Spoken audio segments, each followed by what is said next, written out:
ইংরেজিতে আমাদের কথা বলার সময় আমরা বিশেষ করে একটা বিষয় আমাদের সবচেয়ে বেশি সমস্যা হয়, যেমন আয়ের সাথে এম হবে না ওয়াজ হবে, ইউর সাথে আর হবে না ওয়ার হবে, তারপর হ্যাভ হবে না হ্যাড হবে, ডু হবে না ডিড হবে। সকল কিছু এই একটার মধ্যে আমি দিয়ে দিয়েছি।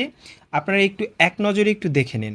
যেমন I do, I did, I will do, we do, we did, we will do, they do, they did, they will do.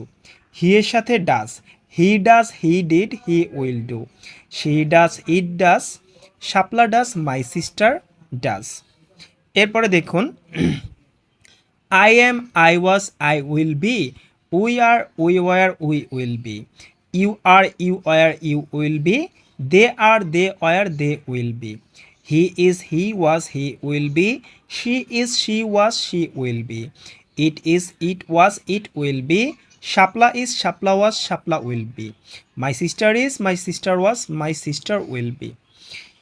দেখুন খুব সহজ। এখানে দেখুন ফিউচারের ক্ষেত্রে কিন্তু উইল বি সবগুলোতেই হবে। ফিউচারে যা আছে সবগুলো কিন্তু সহজভাবে একদম চোখ বন্ধ করে ধরে নেবেন। Will have, will be, will do. আচ্ছা, এরপরে আমরা আরেকটু দেখি আয়ের সাথে কি হবে।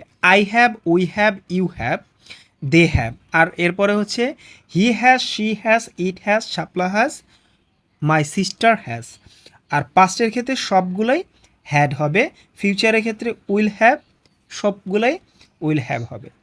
তো যাই হোক, ভিডিওটা আপনাদের যদি ভালো লেগে থাকে শেয়ার করে রেখে দিন, কারণ এগুলো এই চারটা দেখলে আপনাদের খুব সহজ হবে।